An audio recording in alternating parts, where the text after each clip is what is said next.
The night before Elvis Presley married Priscilla in Las Vegas, his housekeeper walked into the kitchen at his Palm Springs home and found the king of rock and roll sitting alone, crying. When she asked him why he didn't just call off the wedding, Elvis looked up at her with tears streaming down his face and said 5 words that revealed a heartbreaking truth. "I don't have a choice." But why didn't Elvis have a choice? Why would the biggest star in the world feel forced to marry the woman he'd been with for 8 years? The answer involves his controlling manager, a threatening contract clause, potential criminal charges, a passionate affair with another woman, and the pressure of keeping up appearances in 1960s America.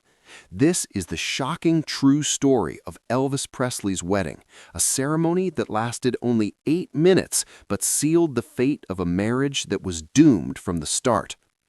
It was late April 1967, just days before Elvis Presley's wedding to Priscilla Beaulieu. Elvis was staying at his Palm Springs home with a small group of friends and family, preparing for the secret ceremony planned for May 1st in Las Vegas. Alberta Holman, Elvis's longtime housekeeper and cook, had been working for the Presley family for years. She knew Elvis well, his moods, his habits, his struggles. So when she walked into the kitchen late one evening and found him sitting alone at the table with his head in his hands, she immediately knew something was wrong. "Elvis," she said softly, "what's the matter, honey?" Elvis looked up, and Alberta was shocked to see tears streaming down his face. This was Elvis Presley, the king of rock and roll, one of the most famous and powerful men in the world, and he was crying like a lost child. "I can't do this," Elvis said, his voice breaking. "I can't go through with it." Alberta sat down across from him. "Then don't," she said simply. "If you don't want to marry Priscilla, just call it off. You're Elvis Presley. You can do whatever you want." Elvis shook his head, wiping his eyes with the back of his hand. "No, I can't," he whispered. "I don't have a choice." Those 5 words, "I don't have a choice," would be repeated by Alberta years later in the 1998 biography Down at the End of Lonely Street, and they revealed a truth that contradicted the fairy tale image of Elvis and Priscilla's relationship. Elvis didn't want to get married. He felt trapped, pressured, and forced into a wedding he desperately wanted to avoid. But how did it come to this? How did Elvis Presley, one of the most powerful celebrities in the world, end up feeling like he had no choice but to marry? To understand that, we need to go back to where it all began. In September 1959, Elvis Presley was 24 years old and stationed in West Germany, serving in the United States Army. One evening, he attended a party at his rented house in Bad Nauheim, where he met a beautiful, dark-haired girl with big eyes and a shy smile. Her name was Priscilla Beaulieu, and she was 14 years old. Priscilla was the stepdaughter of Air Force Captain Paul Beaulieu, who was also stationed in Germany. When she was introduced to Elvis at that party, she was starstruck, and Elvis was immediately captivated by her. "She reminded me so much of my mother," Elvis later told friends, referring to his beloved mother Gladys, who had died just a year earlier in August 1958. Priscilla's youth and innocence appealed to Elvis in ways that older, more experienced women didn't. As biographer Alana Nash wrote, "Elvis believed he could train her any way I want, that he could mold Priscilla into his ideal woman without the complications that came with dating women his own age." Despite the shocking age difference, Priscilla's parents allowed her to continue seeing Elvis under strict conditions. They had to be chaperoned, she had to be home by a reasonable hour, and Elvis had to promise that his intentions were honorable. Elvis made that promise, and when he returned to the United States in 1960, after completing his military service, Elvis and Priscilla maintained a long-distance relationship through letters and phone calls. In 1963, when Priscilla was 17 years old, Elvis convinced her parents to let her move to Memphis to finish high school. He assured them that Priscilla would live with his father, Vernon, and stepmother, Dee, at a separate house, that she would attend school, and that they would eventually get married. Her parents agreed, believing Elvis's promises, but the reality was very different. Almost immediately after Priscilla moved to Memphis, she was living at Graceland with Elvis, sharing his bedroom. She took pills that Elvis gave her so she could stay awake during the day for school while being available for him at night. Her life revolved entirely around Elvis's schedule, his needs, his desires. And while Elvis kept Priscilla on what he called a pedestal, insisting that they not have sexual intercourse because he valued her purity, he was constantly unfaithful to her with other women, including his Hollywood co-stars. For years, this arrangement worked for Elvis. He had Priscilla at home, playing the role of the devoted girlfriend, while he was free to pursue other women on movie sets and during his travels. But by 1966, this situation was starting to cause serious problems. First, there was the issue of Priscilla's father, Captain Beaulieu. He was becoming increasingly angry that Elvis had been living with his daughter for years without marrying her. Elvis had promised to marry Priscilla when she moved to Memphis in 1963, but 3 years later, there was still no ring, no proposal, no wedding plans. Captain Beaulieu began making threats. He reminded Elvis that he had taken Priscilla across state lines when she was a minor, traveling with her to Los Angeles and Las Vegas when she was just 15 years old. This was a violation of the Mann Act, a federal law that prohibited transporting minors across state lines for immoral purposes. If Captain Beaulieu decided to pursue legal action, Elvis could face serious criminal charges. The scandal alone would be devastating to his career. But that wasn't the only problem Elvis was facing. Colonel Tom Parker, Elvis's controlling manager, had his own reasons for wanting Elvis to get married, and those reasons had nothing to do with love or commitment. Colonel Parker had built Elvis's image as America's ultimate heartthrob, the handsome, available bachelor that every girl in America dreamed about. But by the mid-1960s, that image was becoming problematic. Elvis had been living openly with Priscilla at Graceland for years, and rumors were spreading. The press had started referring to Priscilla as a live-in Lolita, a reference to Vladimir Nabokov's controversial novel about an older man's obsession with a young girl. The comparison was damaging and dangerous. More importantly, Colonel Parker knew about the morals clause in Elvis's contract with RCA Records and his film studios. This clause stated that if Elvis violated certain moral standards, including living in unmarried sin with a woman, the companies could terminate his contracts and sue him for damages. Elvis was violating that clause every single day he lived with Priscilla without being married to her.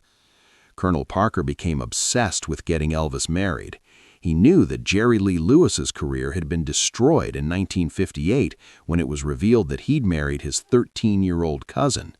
Parker was terrified that something similar could happen to Elvis if the truth about Priscilla came out, that Elvis had essentially been living with the girl since she was 17 years old. The colonel lost his mind when Priscilla moved into Graceland, biographer Alana Nash wrote.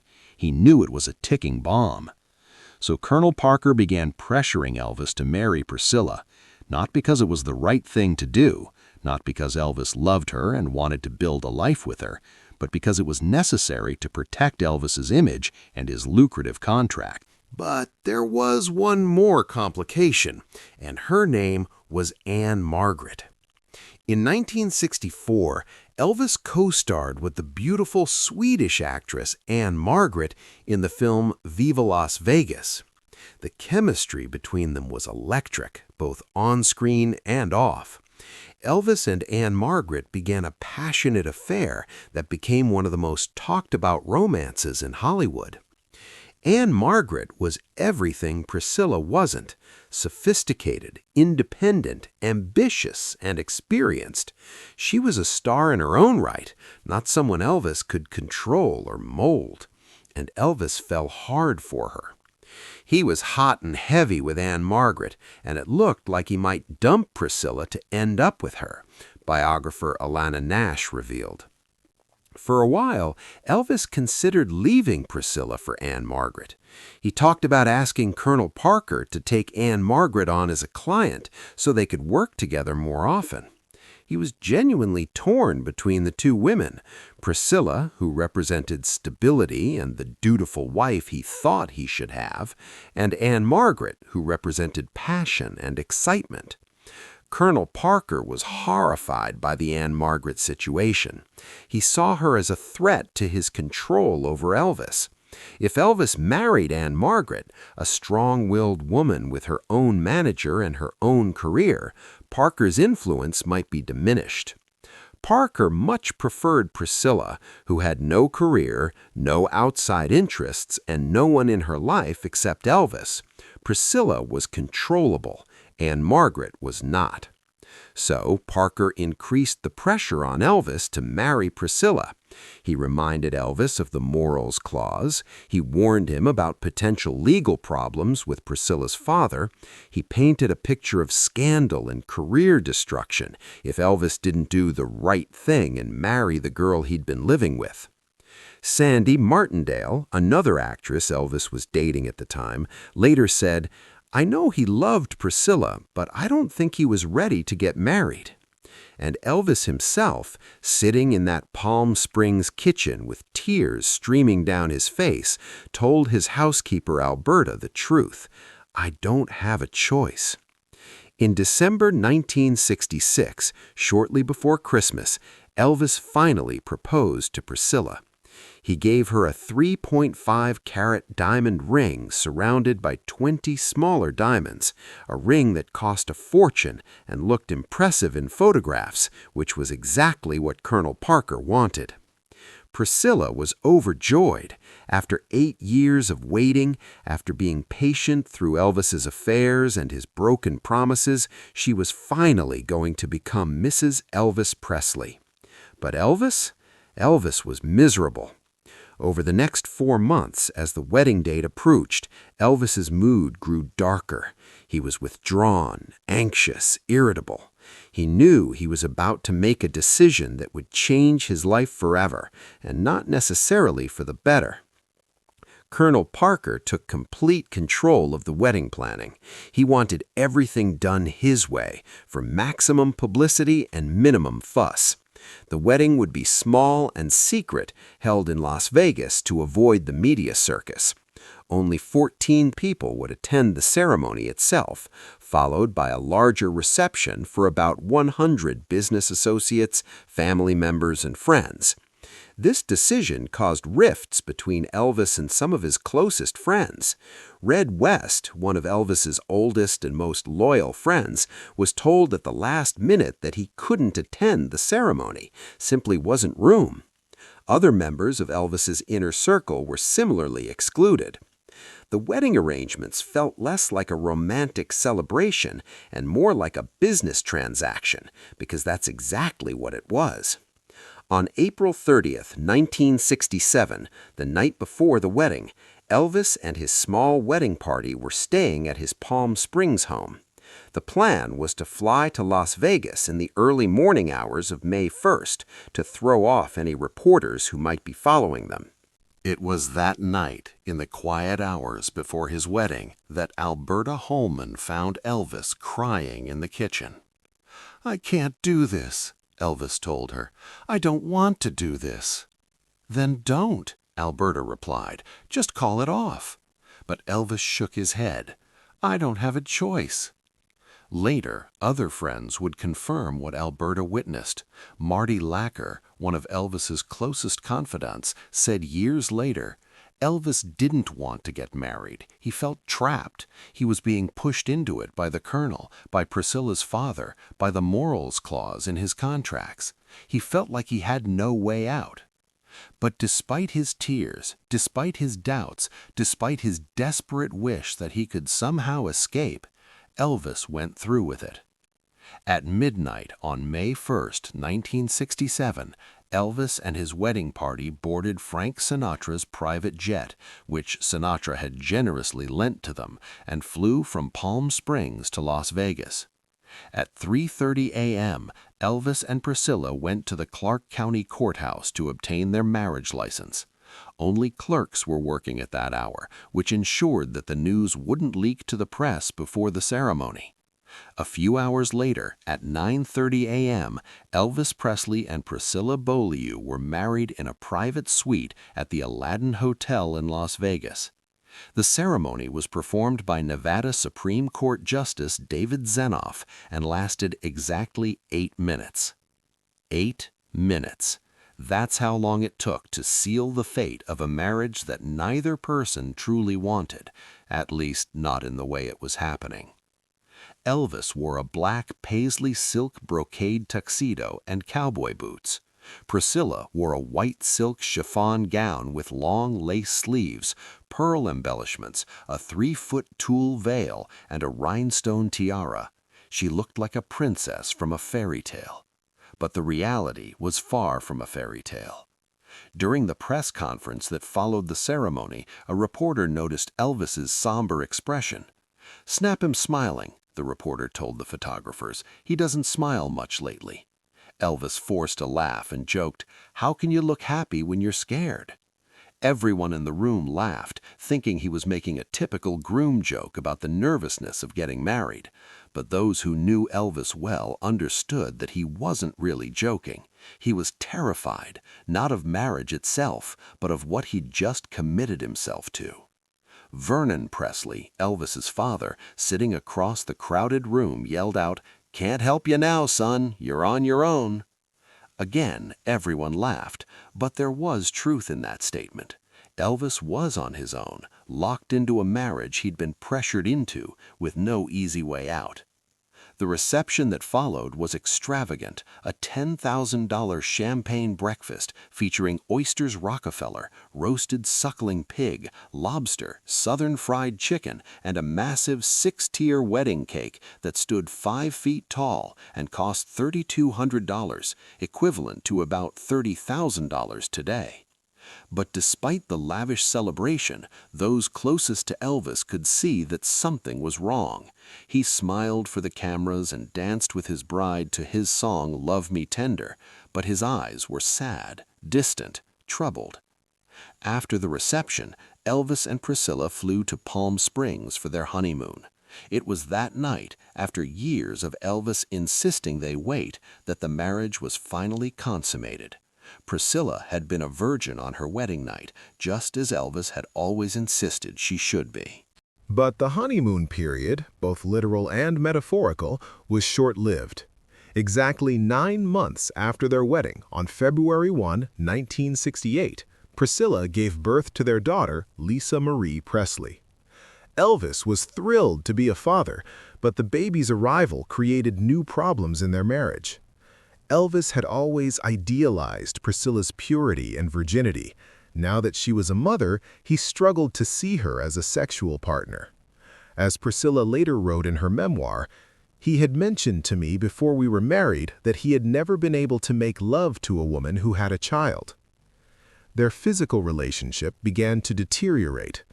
Elvis became even more distant, spending more time away from home on tour and on movie sets, and when he was home, he was often with other women. Priscilla, who had been patient and forgiving for so many years, began to realize that her marriage was not what she'd hoped it would be. She'd spent her entire adolescence and early adulthood waiting for Elvis, being faithful to him, molding herself into what he wanted her to be. And now she was a wife and mother, but she felt more alone than ever. In 1972, while Elvis was performing his extended Las Vegas residency, Priscilla began taking karate lessons with instructor Mike Stone. They began an affair, Priscilla's first real act of rebellion against Elvis's control. When Priscilla confessed the affair to Elvis, he reacted with hypocritical rage. Despite his years of constant infidelity, he couldn't accept that his wife had been with another man. According to Priscilla's memoir, Elvis forcefully made love to me while telling her, "This is how a real man makes love to his woman." Priscilla later wrote, "This was not the gentle, understanding man I grew to love. It was the beginning of the end." On February 23, 1972, Elvis and Priscilla separated. On January 8, 1973, Elvis's 38th birthday, he filed for divorce. Their divorce was finalized on October 9, 1973, after 6 years of marriage. Despite everything that had happened, Elvis and Priscilla left the courthouse hand in hand, maintaining a public image of amicable separation. But those close to Elvis knew the truth. The marriage had been doomed from the start. It was built on pressure, obligation, and contract clauses, not on genuine love and mutual desire to build a life together. In the years that followed, Priscilla would tell Barbara Walters the truth about what led to their wedding. "I think the pressure was on somewhat. We'd been together 6 years, the relationship was going well. The suggestion, I think, came from Colonel Parker. Either you should get married or go on. If you're not getting married, then what are you doing?" And Elvis, in his final years, would sometimes talk about his regrets regarding his marriage.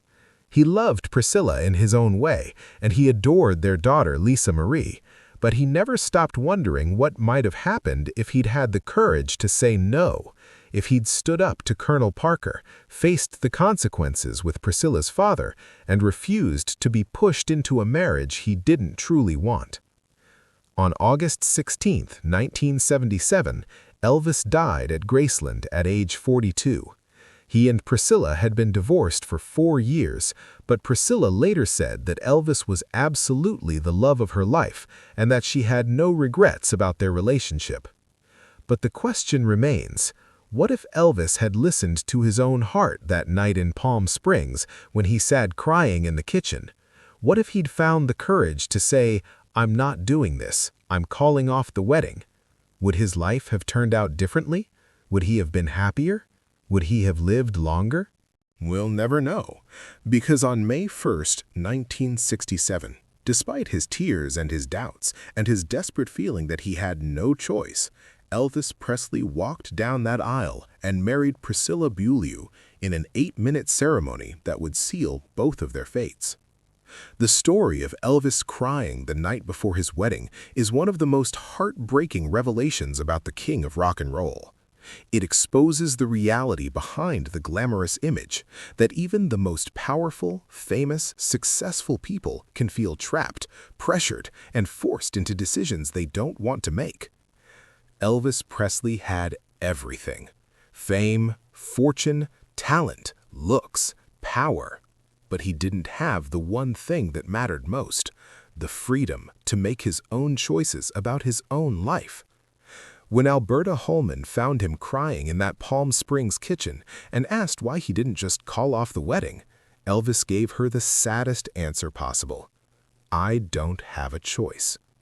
But the truth is, he did have a choice. He just didn't have the courage to make it. And that decision, to go through with a marriage he didn't want, to cave to pressure from his manager and others, to ignore his own heart, would haunt him for the rest of his life. 8 minutes, that's all it took to marry Priscilla. 6 years, that's all their marriage lasted. And 46 years, that's how long Elvis lived before dying at age 42, his life cut short by prescription drug abuse and the weight of decades of making decisions based on what other people wanted rather than what he truly desired. The night before Elvis Presley married Priscilla, he sat alone in a kitchen, crying, saying the 5 words that revealed his deepest truth: "I don't have a choice." But he did. And the choice he made, to marry anyway, despite his doubts, became one of the defining tragedies of his remarkable but ultimately heartbreaking life. If this story moved you, please subscribe and hit that like button. Share this with someone who needs to hear the truth about Elvis's marriage. Have you ever felt pressured into a major life decision you didn't really want? Let us know in the comments. And don't forget to ring that notification bell for more untold stories that reveal the real people behind the legends.